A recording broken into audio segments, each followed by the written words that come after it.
durchgesetzt und zugleich eben dadurch in die höchste Verbindlichkeit.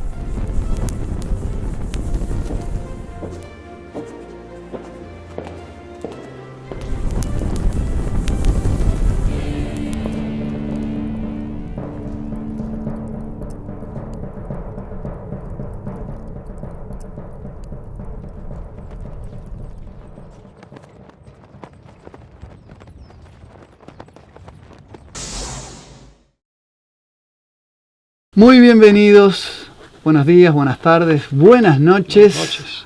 Esto es La Brújula, programa que hacemos, quienes habla Lucas Carena, Pablo Dávoli, un gran amigo aquí en Estrecho Mano. Lucas, y ¿cómo le les va a pregunto, todos? ¿cómo Buenas estás? tardes, buenos días o buenas noches, lo que corresponda. Muy bien, ¿vos? Muy bien, muy bien, muy bien. Reencontrándonos aquí en esta Así casa, es. en esta gran familia que se ha convertido para nosotros, que es la de Conclusión TV. Así es. Bueno, veo que, digamos, no han hecho caso omiso de mis palabras. Uno no anda contando las visitas y demás, pero se han disparado bastantes en esta señal, las visitas de los programas nuestros, sí, evidentemente porque se comprendió la dinámica, digamos que el estreno del programa sale por la señal de Conclusión junto con toda una pléyada de programación la que programación produce. del canal. Esto es un programa producido por Conclusión TV y después se repite en nuestro canal. Por Normalmente al otro día. Bueno, A evidentemente, las 24 horas aproximadamente. Evidentemente hay gente que puso la campanita en Conclusión y lo mire directamente de la señal original, lo cual es perfecto, es legítimo y les agradecemos, ¿no?, que nos acompañen y bueno, compartan estos contenidos, ¿sí? Así es. Este programa, ustedes lo saben y siempre lo recordamos, se consagra a la Virgen de Schoenstatt, la advocación de Schoenstatt, madre, reina y educadora. Siempre nos ponemos bajo su protección, bajo su amparo. Y bueno, y hoy retomando algunos temas, vieron que La Brújula es un espacio de intercambio en el que buscamos compartir ideas y tiene sus distintas vetas. A veces nos ponemos en formato más psicopolítico y tratamos temas que abordamos en nuestro libro, en coautoría, es decir, donde hay un capítulo de La Brújula que tiene que ver con psicopolítica, guerra psicológica, guerra invisible. Por momentos hablamos de cuestiones relativas más a temas filosóficos.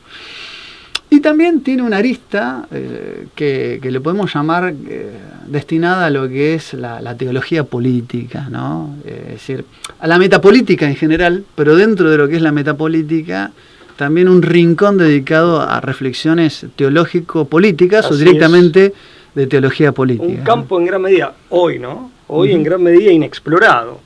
Bueno, ha habido grandes autores, pero hoy en día no es lo común visitar esos autores. Bueno, tu libro Leviatán o El Imperio Dormido tiene una Sí, de a puntitas de pie, digamos, con mucha modestia, pero sí intenta de algún modo asomarse a todo. Es una aproximación. Una aproximación, así es. Y en ese sentido nosotros queremos retomar la idea del arquetipo leviatánico, ¿no? Es decir, un poco este simbolismo, este constructo que no es solamente teórico, sino que tiene una gran carga de significado teológico, espiritual, que ha recorrido los tiempos, y lo digo en plural, a través de los tiempos, una gran y variopinta cantidad de obras, desde los momentos más ancestrales y recónditos hasta nuestros días.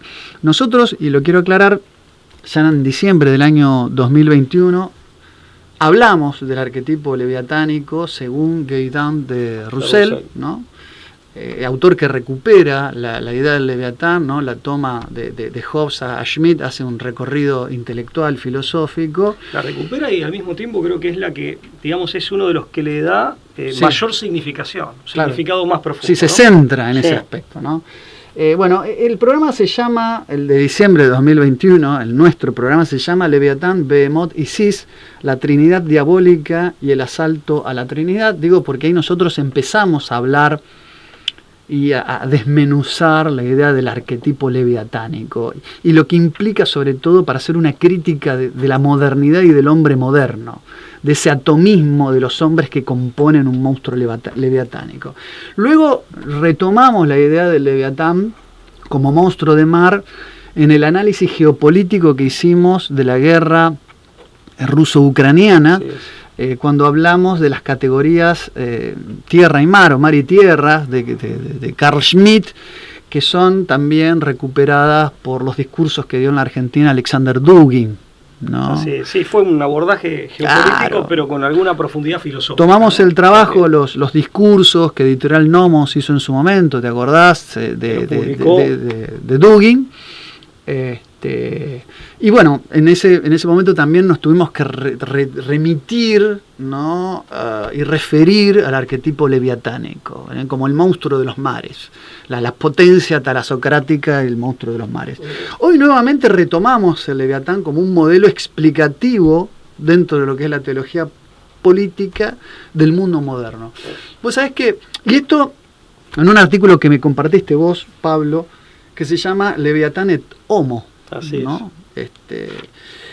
Vos sabés que ya es que es un homenaje a Carl Schmitt, justamente. Está dentro de lo que Roussel expresa como un homenaje a quien fuera su amigo y su maestro. ¿Vos Le sabés dice que su venerado, o sea, se refiere a Schmitt como venerado maestro. venerado maestro? Así es. De hecho, vos sabés que en el año 33, y esto está en una obra, otra obra de Gaëtan de Roussel, que se llama justamente Carl Schmitt, filósofo católico y confesor, cuyo fragmento reproduce Brey de Obed, de Rafael Brey de Obed, en la revista Gladius, en el número 15 del año 5, es un fragmento. Gaëtan de Roussel dice que en el año 33, en ocasión de él estar preparando una tesis en Berlín, sobre la evolución del poder ejecutivo alemán entre 1918 y 1933, en el Kaiserwilgesellschaft, en la biblioteca, el bibliotecario le dio el contacto de Carl Schmitt y generó el vínculo. Anécdota, vos sabés que no la recordaba. Él encontró los libros de... Exactamente, con él encuentra los libros de Carl Schmitt, Gaëtan de Roussel, y el bibliotecario le facilitó un contacto, como si uno fuera acá a una librería. Y te dicen, yo lo conozco al autor. Sí. Bueno, del cual trabó una amistad donde se conocieron personalmente y de la que hubo después un largo intercambio epistolar, ¿no? Entre Gaëtan de Roussel y demás. De hecho, él en un momento cuenta, o sea, lo describe a partir de su experiencia de haberlo conocido como un hombre sencillo, modesto, de Schmitt, ¿no?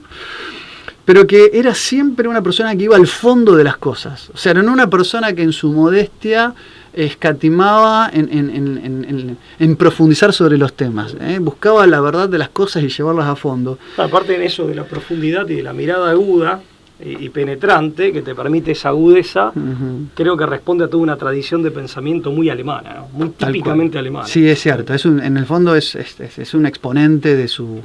Sí, de la tradición de pensamiento que es de su patria. De la línea histórico-alemana, tal cual. Sí, espiritualista alemana, tiene toda una... Sí, pero aparte ese afán de agudeza y de exhaustividad, con ese rigor... Sí, casi ingenieril de los alemanes. Claro, ¿no? Sí. Vos sabés que, bueno, él dice que entre las cosas que cuenta acá es que él le pedía, estando él en Francia, que le consiga libros de autores franceses que él jamás había escuchado. Decía, todo lo que me pedían no lo conocía. Era una máquina de conocer fuentes de autores que Gaëtan de Roussel en esa época no, como aprendiz. Como patriota de esos autores no los conocía. Se sentía pequeño, él dice que se sentía pequeño de lo que manejaba Schmitt, ¿no? Y de las cosas que le pedía. Que realmente era una cabeza poderosa. ¿Sabes que Schmitt aparte vivió hasta casi los 100 años y de hecho estuvo escribiendo casi hasta el final de su vida? Además de la máquina de producir, tal cual. Y un dato importante, Lucas, es que Gaëtan de Roussel viene a la Argentina y va a vivir, de hecho, mucho tiempo en Argentina, donde produce gran parte de su obra.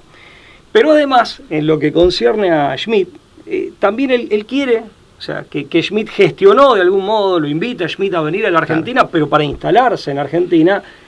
Y Schmitt no es que no haya querido, sino que no puede porque los aliados en la post-Segunda Guerra Mundial no le permitieron salir del país. Sí, quedó inhibido para moverse de su país y bueno, claro, quedó bajo una estricta observancia, si bien salió ileso, sobreseído por ahí de cargos que le podrían haber endilgado, pero digamos, no pudo salir más del país y por eso no no pudo estar acá. En No, Argentina. pero la idea de Gaidán era traerlo y Claro. gestionarle, digamos, de algún modo su estadía y que se instalara en Argentina. Y todo indicaría, por lo que sabemos, por ese intercambio epistolar que finalmente ha trascendido entre ellos dos, Ujú. y por el testimonio del propio Gaidán, que Schmidt era una posibilidad que él contemplaba como algo que le hubiera resultado grato. Claro. Al principio, o plausible como mínimo, Sí, ¿no? sí, sí, Siempre sí. estar en situación de exilio, de destierro, tiene algún dolor, ¿no? Pero bueno, era Bueno. una alternativa que le ofrecía. Bueno, en esta, bien, sí, es plausible, no lo sabemos, pero entiendo que las repercusiones de Schmidt, de hecho hay muchos trabajos sobre la influencia de Schmidt en Argentina, en Sí, el ciertamente. movimiento intelectual argentino, ¿no?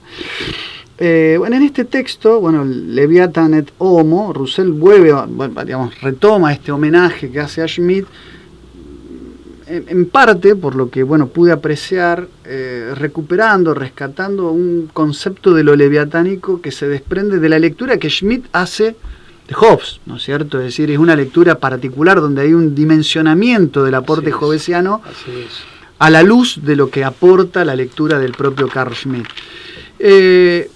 Y empieza diciendo algo muy interesante, ¿no? Porque que Leviatán propone, dice, un enigma más insidioso que el que propone la Esfinge a Edipo Rey. Viste que Edipo, ¿no? Este héroe de Corintio, o sea, de las tragedias corintio-tebanas, así llamémosla, de Sófocles, que nos presenta Antígona, que nos presenta a Edipo Rey.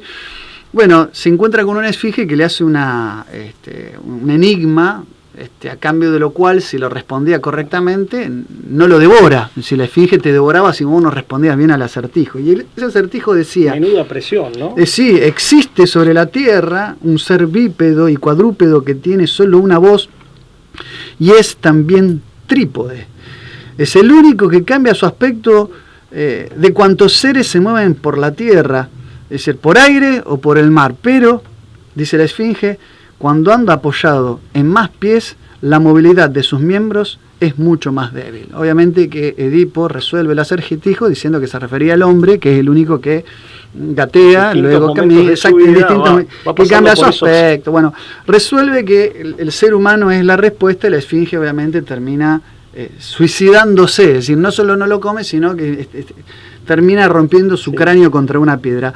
Bueno, el Leviatán dice, nos propone otro y mucho más incisivo acertijo. Sí, es un enigma y un enigma utiliza una palabra, filosófico. de hecho, desde el punto de vista teológico más impactante y más elocuente, dice es un misterio. Claro. O sea que la palabra misterio, digamos, ya va más allá del enigma, no se trata de cualquier enigma, sino que es un enigma de una profundidad, teológica, de una profundidad muy especial.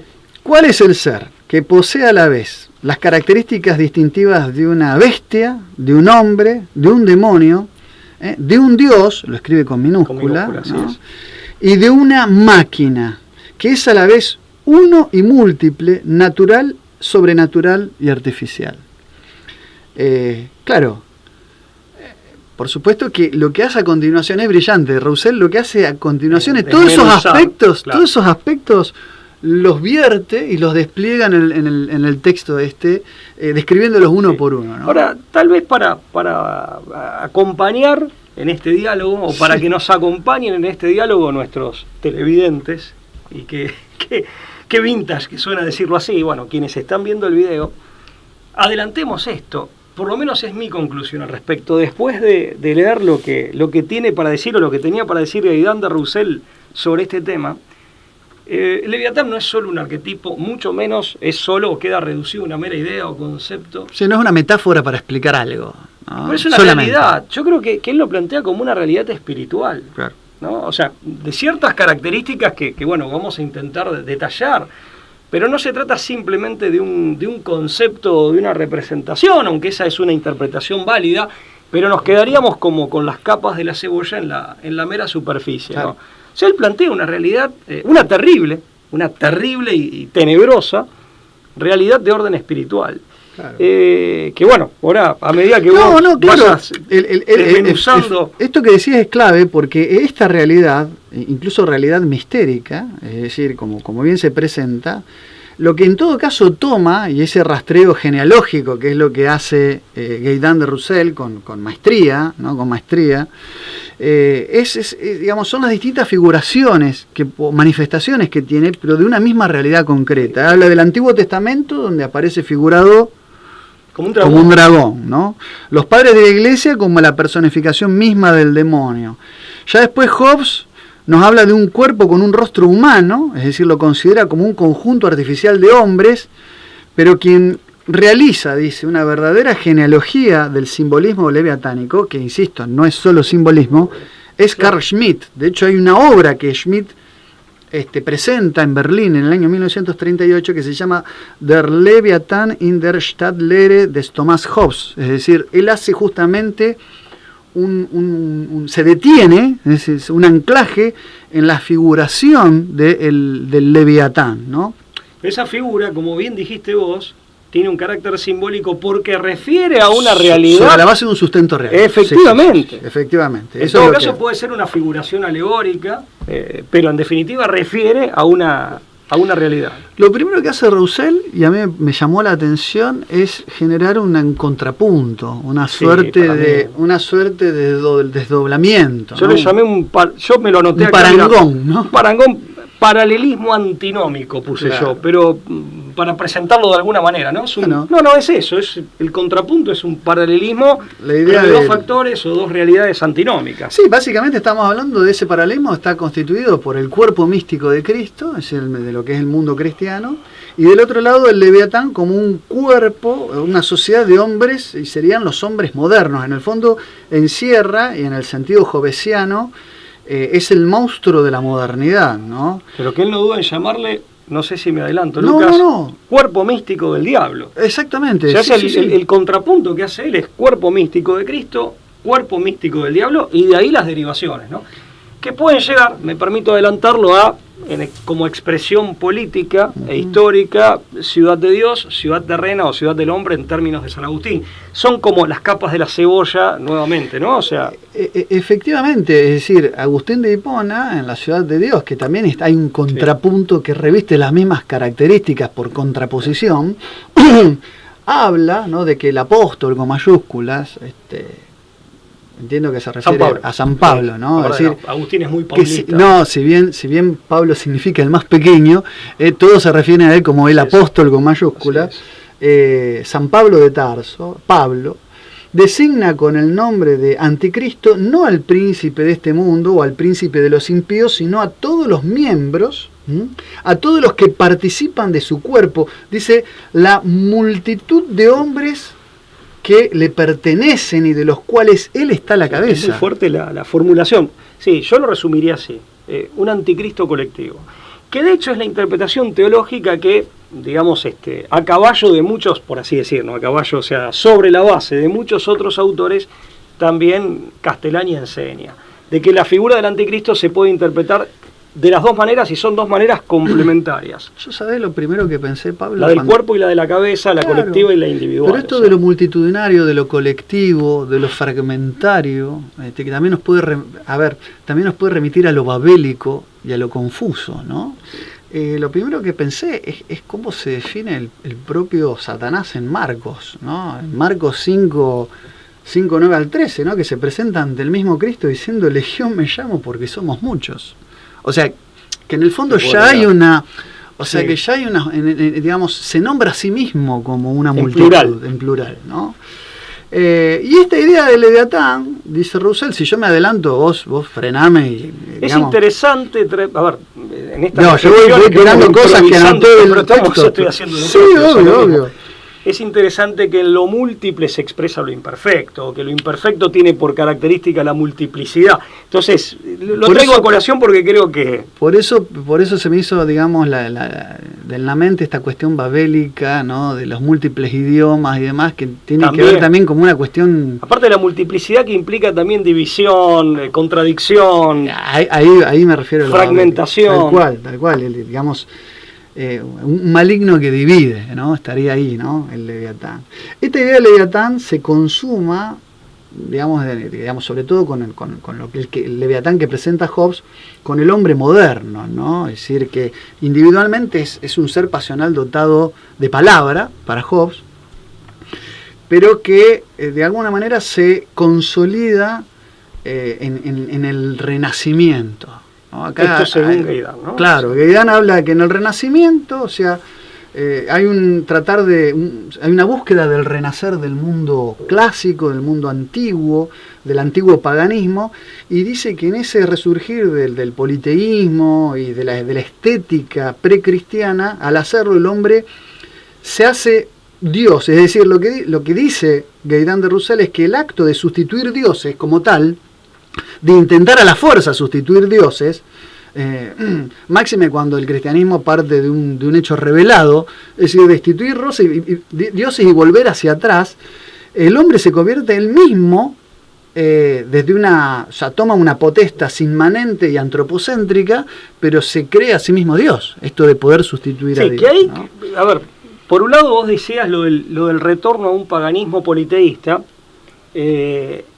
y ahí hay, digamos, lo que el padre Sáenz, Alfredo Sáenz, habla de digamos, como proceso de paganismo descendente. Claro. Para diferenciarlo del paganismo originario, que al menos en muchas de sus expresiones, en sus mejores expresiones, era un paganismo ascendente. Uh-huh. Es decir, un paganismo que de algún modo anticipaba o preparaba lo que finalmente va a ser la revelación de Cristo, uh-huh. Y que nosotros en este programa y en muchas de las cosas que escribimos, también tanto, digamos, ponemos en valor, por así decir, como se suele decir ahora, ¿no? Si hay un paganismo ascendente en la antigüedad, que tiene, digamos, que no es todo el paganismo, sino que son algunas de sus expresiones, las mejores ciertamente, que de algún modo van anticipando, van preparando lo que finalmente va a ser la revelación del Cristo, en la persona de Jesucristo concretamente, pero este es un paganismo descendente, pero con un agravante, porque no es simplemente un volver atrás como en el juego de la oca, sobre la base de, o en relación a un camino recorrido, volver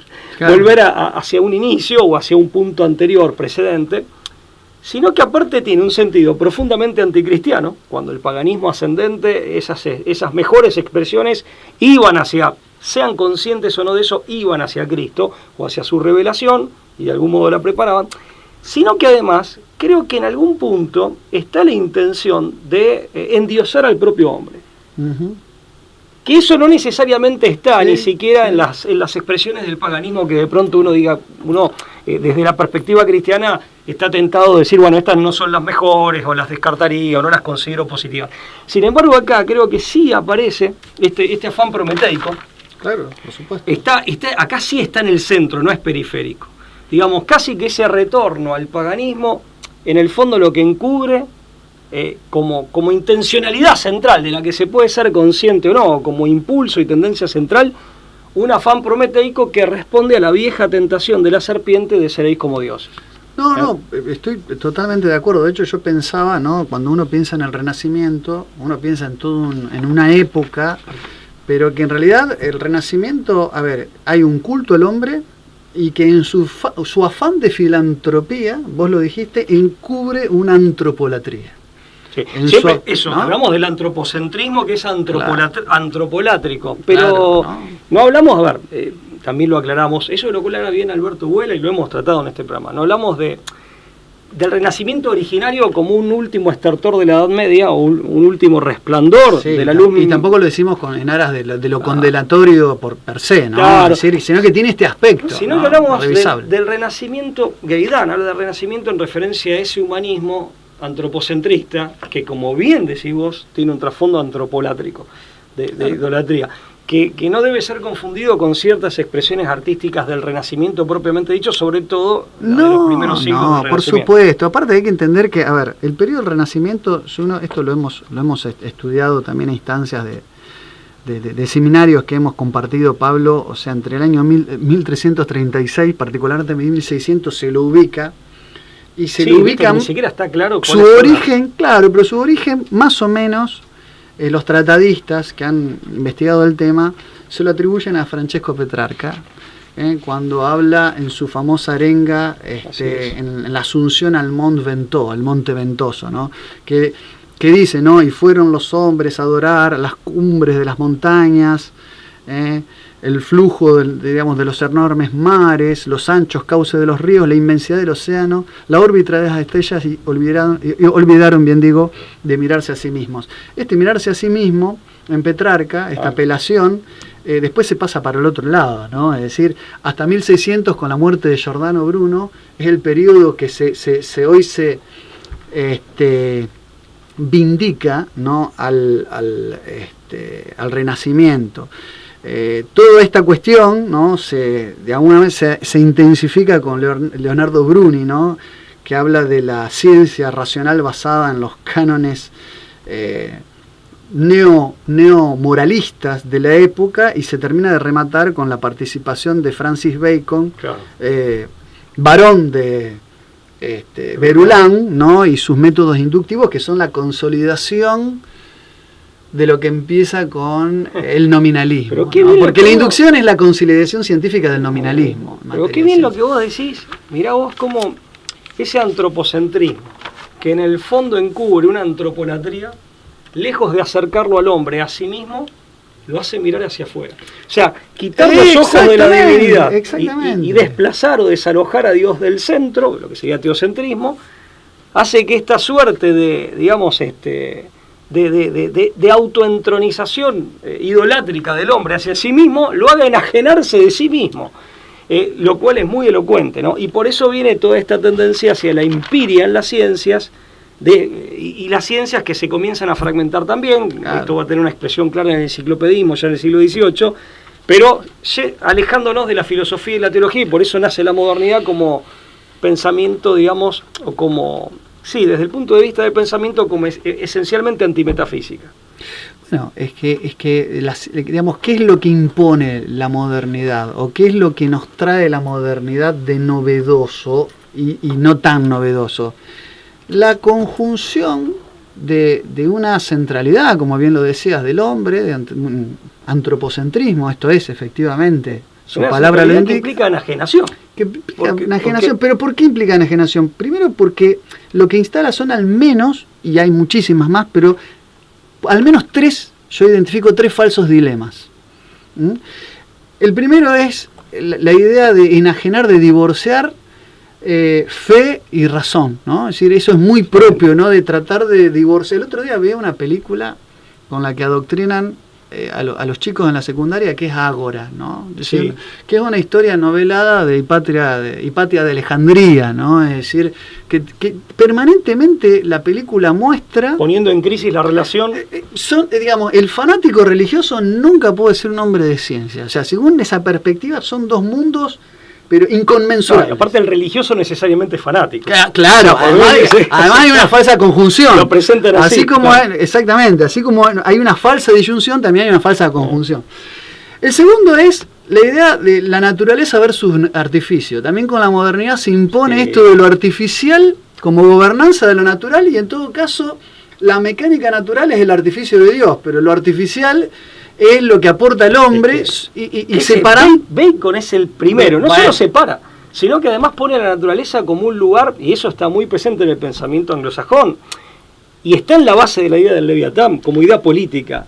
La naturaleza como algo desordenado que el hombre tiene que recomponer, como algo completamente, no solo desordenado, caótico, enemigo y hostil, que el hombre tiene que recomponer. Que eso y cuando hablamos de la propia naturaleza del hombre, eso está presente en el transhumanismo. Por eso, fíjate que la antropolatría, la idolatría del hombre, condujo al desconocimiento del hombre, la autoenajenación y finalmente la negación del hombre. Bueno, sí, que ahora lo ves en el transhumanismo y el poshumanismo. Y en última instancia hay un divorcio entre hombre y Dios, en tanto que esa gobernanza, o sea, lo religioso queda también sumido a un aspecto de individuación, ¿no? De lo individual del hombre. Sí, es decir, esto quedado con el protestantismo. Y bueno, ahí estaría ya el primer indicio, ¿no? Es decir, la religión como algo de cada uno. Y ahí yo me permito decir, todo eso va corroborando, y vos fuiste a los puntos neurálgicos, que la modernidad no solamente es un proceso de, siempre lo hemos presentado así, de contradicciones, sino que además es una gran generadora y multiplicadora de contradicciones. O sea, incluso en la concepción de la realidad, ve contradicciones donde no las hay, Claro. y en la práctica las establece o La las fabrica. fomenta, o La las fabrica, tal cual. Bueno, ya había un vaticinio digamos, en el cristianismo de los primeros siglos, ¿no? Ya Orígenes ya vaticinaba un poco esta caída, decía, así como el Señor es el alimento de los fieles, así también el dragón, es decir, el Leviatán, es el alimento de los impíos. Y ya San Gregorio Magno decía del Leviatán, la multitud de los inicuos. Sí, es una sociedad espiritual, eso tiene que quedar en claro. El Claro, Leviatán, ¿no?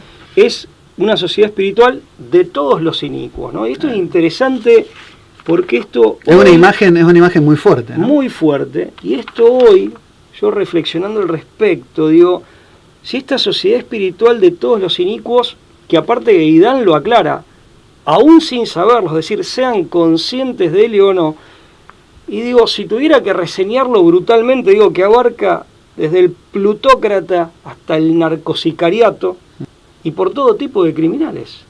Es más, por todo aquel, y a esto me refiero, por todo aquel que derrama sangre inocente a conciencia, que derrama, entre otras cosas, entre otras maldades que se pueden cometer, que derrama sangre inocente a conciencia, y a veces con perversa frialdad, con una frialdad casi psicopática en muchos casos, ¿no es cierto? Bueno, es una consecuencia de nuestros días que a lo mejor tiene su origen en esto que estamos diciendo, ¿no?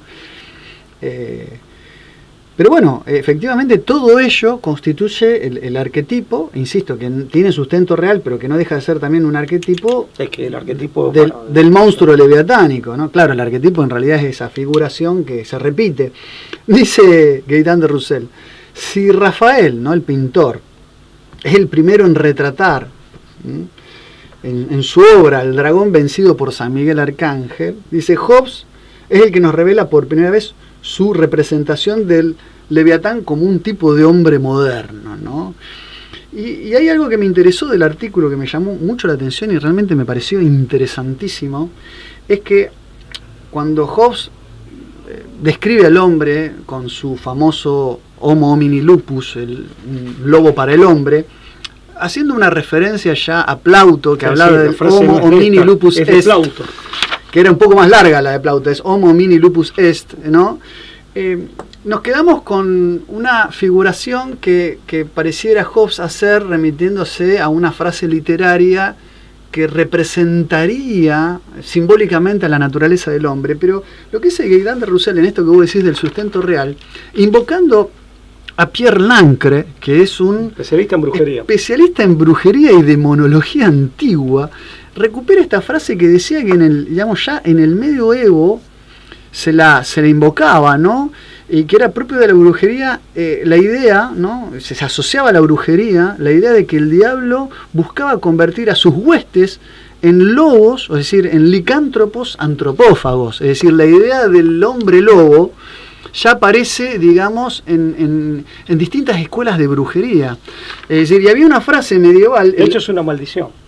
Exactamente, el Homo homini deus potus quam lupus, es decir, cuando el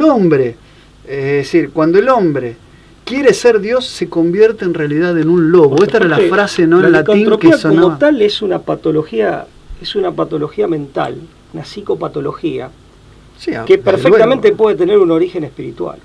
A ver, no habría que descartarlo. Entonces, más allá, habría que analizar caso por caso, desde esa doble perspectiva, teológica y psicológica, que las dos finalmente, cada una partiendo desde su lugar, pueden focalizar en el hombre y en un determinado fenómeno. Entonces, eso desde ya, y fíjate que eso se ve en el mundo del crimen también. Por ejemplo, en determinadas agrupaciones criminales, que se dedican, entre otras cosas, a matar gente, al sicariato, la iniciación, sobre todo con personas muy jóvenes y aún con niños, hay una suerte de iniciación sicarial que en realidad, como acto desde el punto de vista espiritual, amén de lo monstruoso y lo criminal, es contrainiciático en realidad, casi equiparable, y no sé si equiparable 100% a un acto de magia negra, porque es un ritual de sangre, en donde justamente vos de algún modo, el acto por el cual vos tu acta de bautismo, por así decir, el acto por el cual vos te incorporás a esa organización, perversa per se, mafiosa, sicaria. Claro, es el derramamiento de sangre inocente, lo cual necesariamente también deja una mácula en tu propia alma. Es una forma de automarcarte. O sea, Por eso, el primer trabajo sería sí, pero el derramamiento de sangre sin ninguna inocente. utilidad concreta desde el punto de vista práctico para el objeto criminal de la organización. Es simplemente vos, para pertenecer, tenés que ir a matar a alguien. Bueno, Entonces, también es una prueba elocuente de que lo único que te mueve es el trabajo Sí. encomendado, digamos. Sí, y a veces viene, digamos, eso se ha visto en muchos países de Centroamérica, está debidamente estudiado por los expertos en criminología, de que viene con toda una simbología satánica y con todos rituales, a veces de deidades que en el fondo esas deidades, esas falsas deidades se encubren, digamos, sí, un trasfondo satánico. Por eso en el fondo también el acto de derramamiento de sangre de un inocente, el lobo es, fíjate la contraposición, el cordero, que el cordero siempre es Cristo, Claro. y es la representación del inocente que va a ser matado, que va a ser martirizado. En el fondo tiene mucho de pacto tácito con el diablo. Claro, Y no, claro. a veces es muy inconsciente, pero está claro que objetivamente genera una mácula en el alma de esa persona, sobre todo es parte, ni hablar si es un niño o un adolescente, pero además habla de una corrupción terrible que se va, digamos, consolidando con este tipo de acto, pero además es un acto ritual, es un acto claramente ritual y a veces aparece explícitamente toda la simbología satánica. Vos sabés de que de todos hay algo interesante para añadir de esto, un comentario al margen, una nota Digo, al también pie. para que no crean que esta es una cuestión meramente de intelectuales o de gente que escribe libros No, y va habla mucho más sobre allá esto. de eso, no, el tema de la iniciación Tiene- ritual con basamento en totalmente. sangre es terrible, es que un libelo, ¿no? Pero que venga de las antiguas prácticas de brujería me parece sintomático porque cuando uno explora los distintos, personajes siniestros, ¿no? Decoraban los cuentos de terror infantiles y demás. Es decir, el hombre lobo es el único que no tiene a un autor determinado, sino que su leyenda se pierde en el tiempo, Sí, es es de cierto. tiempo inmemorable. ¿Qué sé yo? Jekyll and Hyde lo tenés a Stevenson. Sí. Bram Stoker nos Lo trajo buscó. a Drácula, más allá que se inspiró en un personaje real. Es decir, Drácula tiene un autor que con su pluma nos lo caracterizó. En cambio, el hombre lobo es una leyenda que no tiene un autor específico, que se ha perdido en el tiempo. Quizás tenga que ver con esta idea del hombre lobo, basado en antiguas historias y leyendas vinculadas Es que a las se- prácticas es que de la se brujería, arrastre- ¿no? Digamos, se rastrean hasta la antigüedad más remota. Claro. Sí. Incluso, claro, incluso... Y esta idea del hombre lobo del hombre es un poco convertir al hombre en un depredador de sí mismo, ¿no? Y fíjate que estamos en sociedades que tienen mucho de caníbales, son sociedades en donde, Sí, incluso simbólicamente, pero se medra, digamos, todos somos de algún modo en estas sociedades orgiásticamente objetos de algún tipo de manoseo que es impúdico y que nos, digamos, que es de algún modo un ultraje, como mínimo a nuestra dignidad. Tal cual. Como mínimo a nuestra Tal dignidad. cual. Y a veces no, a veces es literal, son sociedades donde se mata impunemente, donde se mata inocentes impunemente.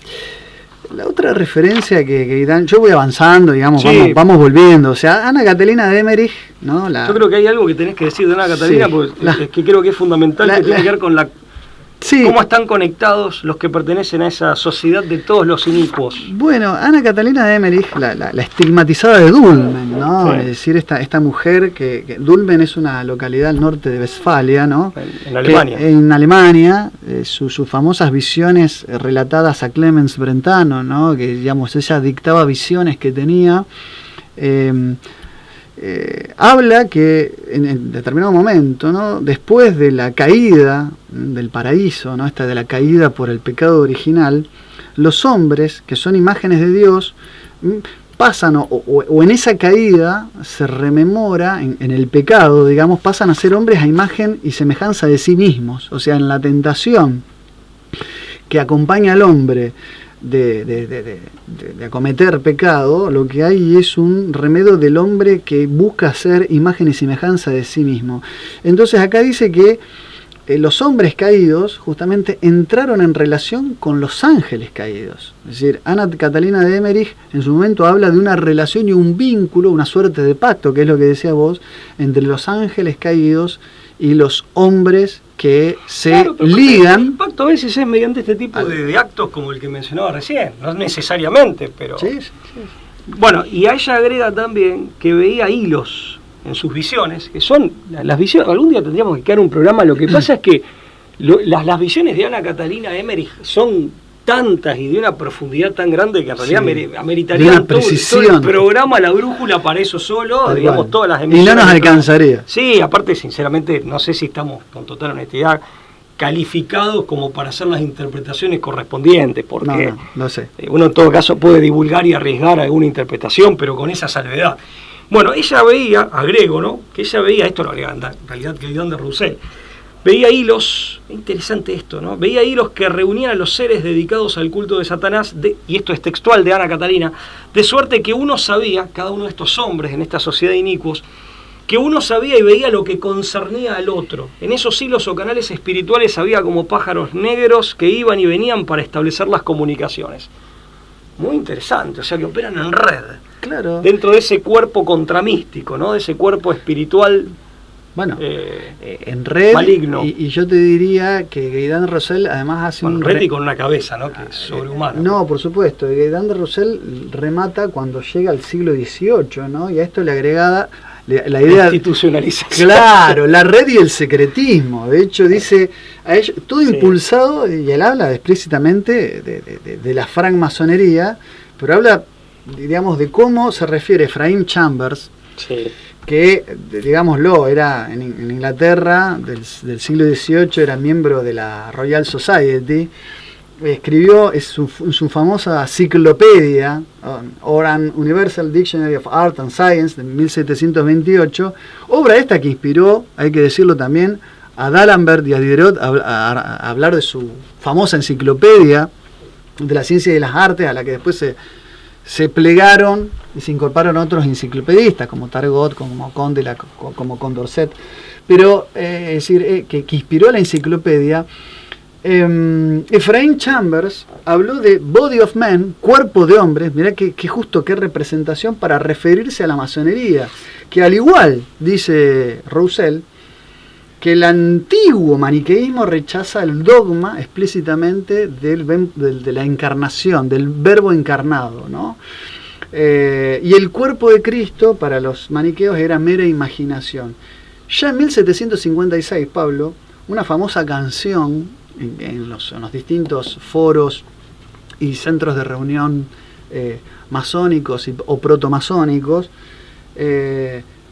decía así la letra, ¿no?, de esta canción: quien dice francmasonería dice hombre amigo de la humanidad, que desde Japón a Roma hace reinar la igualdad, ¿no? Acá ya está lo de la fraternidad y la igualdad imperando, Claro, pero era una canción, digamos, que sonaba en los foros y en los centros de reunión masónicos y todas sus derivaciones. Sí, ¿no? porque aún, eso lo aclara Gaydon de Roussel, que a veces aún con buenas intenciones, porque no necesariamente no en dice estos nada malo, autores hay no dice nada malo la canción claro, en sí misma, pero ¿no? sí hay un desvío que primero es conceptual, pero que a la postre, digamos, abarca otros aspectos de nuestro ser y de nuestra vida, y como todo desvío termina siendo negativo, ¿no? O sea, es negativo per se y termina arrojando consecuencias cada vez más negativas en caso de perpetrarse.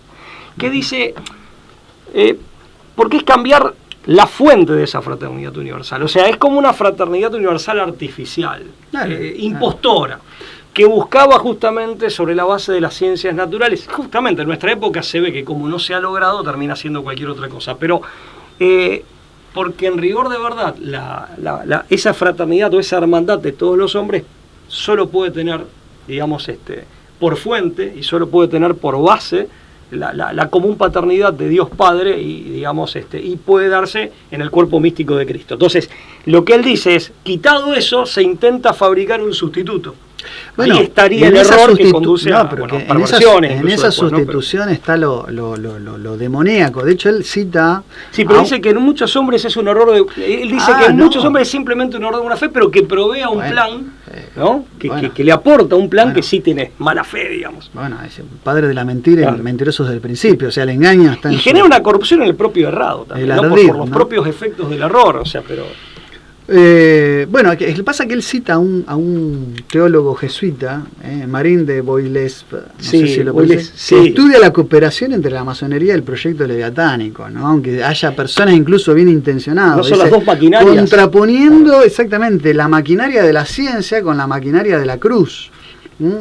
Máquina Jesus Christi que es crux, o sea, la máquina de Cristo está en su cruz, que era un lema que revestía el cristianismo otrora, ¿no? Y ponía la cruz como símbolo de su maquinaria, y a la ciencia, en esta falsa contraposición de la que habíamos hablado, en la contraposición moderna, es donde esta idea filantrópica, ¿no?, de estas organizaciones secretas que buscan el renacer de las artes, de la ciencia y demás, quieren montar una nueva maquinaria sustituta. Ahí es donde está esa cooperación que ve este teólogo, y ¿no? aparte aparece lo instrumental de la francmasonería como maquinaria, porque aparte lo plantea Guidan en esos términos, como maquinaria en el fondo luciférica para la reconfiguración, para la revolución cultural, para la reconfiguración sociocultural e idiosincrática, en lo que sería, perdón por la redundancia, en lo que sería lo social, y el Leviatán como maquinaria específicamente política que apunta a un Estado homogéneo universal. Tema que aprovecho para recomendar el libro El Nuevo Orden Mundial del padre Alfredo Sáenz, que también con profundidad teológica y con un pensamiento, digamos, que está en consonancia. Es una crítica a Francis Fukuyama en general, claro, pero aborda con eso todo lo que es la idea de un orden. El Estado universal y homogéneo. Claro, único. Que es un remedio de la cristiandad. O sea, vuelve a aparecer ese parangón, ciudad de Dios, ciudad terrena. Siempre está ese parangón, las dos máquinas, y en el fondo los dos cuerpos místicos. Pero insisto, en esas dos máquinas está esa falsa disyuntiva. No por nada el siglo XVIII se lo llamó el siglo de Voltaire, y Voltaire se embanderó como el hombre que pensaba en contra de los fanatismos. Y los fanatismos eran siempre religiosos. No, y él aparte... él termina él lo era fanático, claro. Por eso digo, bueno, pero Sabater escribió Voltaire versus los fanáticos, y en el fondo, claro, sí, era sustituir un fanatismo por otro. O sea, esa era, según esta perspectiva. Ahora, sí, pero aparte hay que ver si el fanatismo adjudicado del otro lado, hay que ver también, eso debe ser objeto de análisis. Estamos sin tiempo, pero yo quiero como una reflexión para ir concluyendo esto. Perdón, Pablo, una cosa, lo de las dos máquinas, digamos, la leviatánica y lo que dice la francmasonería, una que hace la revolución cultural e ingeniería social, y la otra que es la maquinaria política, claro. No en vano también. Tenemos dos brazos, exacto. Claro, uno es Leviatán, el monstruo marítimo, y el otro es Behemoth. Claro, efectivamente, son representados en esa forma. Bueno, la idea de esta falsa emancipación, ¿no? Que tiene un retrato luciférico prometeico, ¿no? Porque está la desobediencia y esto de traer la luz a los hombres, no nos lleva, a mi humilde entender, no nos impulsa a una verdadera liberación, nos lleva a un estado de Prometeo como el que describe Esquilo en su tragedia, ¿no? Prometeo encadenado. En realidad nos lleva a otras cadenas que son mucho más deleterias y perversas, ¿no? Encadenado por Hefesto, Prometeo dice hubiera preferido ser arrojado al Tártaro como los otros titanes a tener que sufrir este castigo. En esa desobediencia, ¿no? Lo que hay, entiendo yo, no es una emancipación, es decir, esta idea de libertad como emancipación que es muy del siglo XVIII, ¿no? Es muy kantiana la idea de libertad como emancipación, de sacarse un peso de encima. Sí, o desencadenarse. Exactamente, la liberación como ruptura de algo que uno tiene que llevar y cargar a cuestas. Es decir, que no es el sentido de libertad profunda, ¿no? Que nosotros articulamos, ¿no? La libertad como libertad en la verdad, ¿no? Mediante la verdad. Y lo que termina diciendo Guidan de Roussel, me quedo con estas palabras, después podemos, si querés, hacer alguna conclusión final, la idea de que el Leviatán se consolida en el paso de los estados nacionales, lo que eran los estados nacionales, que eran el retrato y el detrito, ¿no?, del Leviatán, al gobierno mundial, a la gobernanza mundial, ¿no? En esa transición habría como un último gran monstruo leviatánico de los hombres que prescinden de cualquier espíritu de trascendencia. Como pasa en el Apocalipsis, ¿no? Donde también se ven monstruos con varias cabezas y de una de sus cabezas sale otra cabeza. O sea, me rememora esa imagen de San Juan en la isla de Patmos, ¿no? Una de las visiones que él vuelca en el Apocalipsis. Hay mucha tela para cortar. Una de las cosas del artículo de Guidan que a mí más me sorprendió por las implicancias que puede llegar a tener y, digamos, más impacto hizo cuando él dice que un hombre que por su impiedad, por su iniquidad, ¿no?, digamos, termina sumido en el cuerpo místico, entre comillas, yo lo pondría, él no lo pone entre comillas, yo modestamente lo pondría entre comillas, porque sería un falso misticismo. En ese cuerpo espiritual maligno, perverso del diablo, dice que es menos hombre. Claro. Como que pierde valor ontológico, en el sentido de que esa maldad, digamos, que él ha abrazado y que finalmente se adueña de él, al abrazarla se adueña de él, vuelve el tema de la libertad, hace mella en su dignidad y termina, digamos, extraviándola. Claro. La pregunta es si esto es así, si se puede recuperar y de qué modo.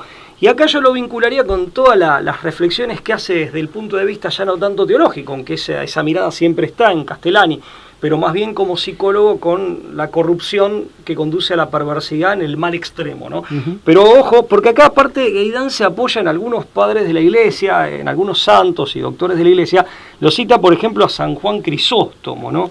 Entre otros, que dice que en definitiva solo merece ser llamado hombre. Sus famosas homilías, ¿no es cierto?, de San Juan Efectivamente, entonces aquel que ha logrado conservar, aunque sea mínimamente, la semejanza con Dios, pero aquel que de pronto ya no es custodio de esa semejanza ni de esa imagen, sino que tema que también trata muy bien Rafael Brady Obeid, sino que, digamos, termina siendo imagen y semejanza del diablo por adopción, porque llegamos a este nivel, llega el autor a este nivel, es menos digno, ¿no? Es menos hombre, o sea, como que tiene una depreciación ontológica. Ese es uno de los planteos que más me generó ruido, y bueno, si se da eso, ¿qué hay que hacer frente a eso y cómo esa persona podría subsanar eso en caso de querer redimirse? Eso por un lado. El otro punto, muy brevemente, Lucas, nos queda mucha tela para cortar, que no le prestamos nada, no hicimos ninguna mención, aunque sea lo dejamos mencionado, es en la figura del Leviatán, en el libro Leviatán, la primera edición que hace Hobbes, que publica en Inglaterra a mediados del siglo XVII, los homúnculi, o sea, el hombre que queda dentro del Leviatán aparece como un hombre sin rostro, yo puse, me anoté para mí, ¿no? Reducido, miniaturizado, corrompido. Insectificado, diría Perón en la comunidad organizada, muy bien. Son como caricaturas deformadas de hombre, o sea, es un hombre, volvemos un poco a esta idea, un hombre que ha, digamos, extraviado al menos gran parte de lo que lo define como tal, de su condición humana y de la dignidad que va asociada a la misma. La idea del homúnculi sería también para trabajarla. Aquel que hace, digamos, que opta por el mal y que se deja abrazar por el mal, no solo pierde su libertad, ve mermada, ultrajada su dignidad y mermada, pero además queda reducido él y, bueno, tal vez convertido eventualmente en un monstruo. De ahí vuelve el tema de la fiera, del lobo, no el hombre convertido en lobo. ¿Qué más hay para decir? Bueno, hay mucho más para decir, pero me voy a detener acá porque si no, honestamente uno corre el riesgo también de improvisar algunas reflexiones que ameritarían detenerse con mayor calma y serenidad. De temas muy profundos. No, aparte estamos fuera de tiempo. El tema de la imagen, perdón, es paradójico también que el diablo adquiere rostro humano, así como Leviatán se presenta como un hombre compuesto, un hombre gigante, artificial, un robot, diríamos hoy en día, compuesto de homúnculi y tiene un comportamiento mecánico. Es interesante que con la pintura de Rafael, por ejemplo, en esta época aparece el diablo con rostro humano también. Claro. Volvemos al tema teológico de la imagen. Si el hombre es imagen de Dios, que Gaidán lo dice, o es imagen de Dios o es imagen del diablo. Usted decide. Bueno, efectivamente. Todos decidimos. Pablo, bueno, dado que nos quedamos sin tiempo y este ha sido un programa de lectura recomendada, yo no sé si mostramos el libro de Gaidán Russell. No, este es un libro podríamos mostrarlo como para que la gente pueda recurrir, no es una El Verbo y el Anticristo es una compilación de artículos de Guillermo Gaidán de Russell, de editorial Gladius. Yo tengo una edición de Buenos Aires 1993, de la editorial Gladius, y este es de Ediciones del Pórtico, es un libro, por lo menos la edición esta es del 2000, la que estoy exhibiendo, del Padre Sáenz. Dos libros altamente recomendables, incluso yo me atrevería a decir, muy recomendables también, incluso para aquellas personas que es creyente, es católico, ni hablar, pero incluso para aquellos que no lo son, tengan otra religión o de pronto no tengan ninguna en particular, porque es otra perspectiva y otra hondura en el análisis. Y aparte, a ver, ante cualquier fenómeno de maldad, sobre todo si es una maldad grave, calamitosa, extrema, también es un poco son elementos que nos ayudan a comprender realmente qué es lo que está pasando Ujú. y cuál es el partido que se está jugando. No. Y cuál es el partido en el que estamos metidos. Por supuesto. Acá lo que se Partido, juega es la reflexión, entre comillas. la reflexión profunda acerca de lo maligno, ¿no? Que eso no es, nadie es ajeno a esa ¿Y reflexión. cuál es el rol que tenemos que asumir en todo caso? Gracias a ustedes por estar del otro lado. Compartan si les gustan nuestros contenidos. Esto ha sido todo por hoy. Te saludo, Pablo, Chao, y hasta hasta la luego. próxima.